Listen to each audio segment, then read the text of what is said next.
طلعنا من المعبر إن شاء الله على أمل إن شاء الله يبقى نلاقي الدور الجاي نسافر على طول إن شاء الله يا رب.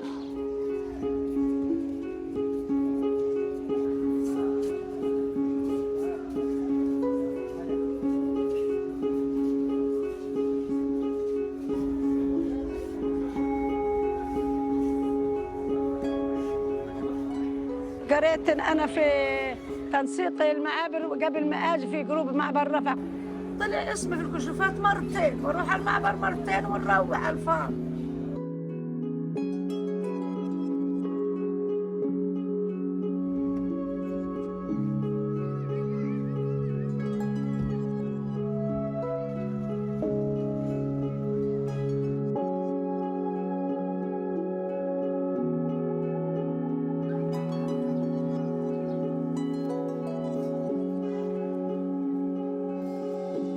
بعد ما دخلت المعبر ووصلت الجانب المصري، شفت القنصلية التركية بتستنانا وبتستقبلنا، فأنا عرفت إني أنا طالعة أتعالج في تركيا.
ما كانوا يدخلوا ناس، حتى لما بدك تدخل شخص يدخل كنت لازم تعطي الأمن عشان يدخلك، عشان تدفع $5000. كانت هي رسوم $5000 على الشخص البالغ، على الطفل 2500.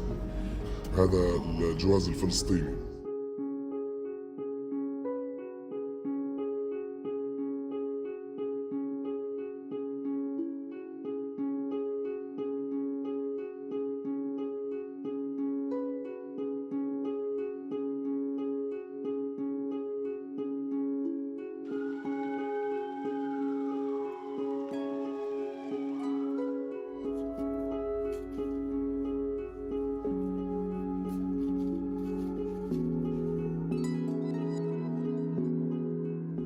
متعذبين في الوقت، يعني علاجي خلص يا بني، والله ما أنا قادر، والله بطلع وبنزل وأنا ما أنا شايف الدنيا، يعني لا تحاليل ولا حاجة ولا علاج الكيماوي زمان خلص.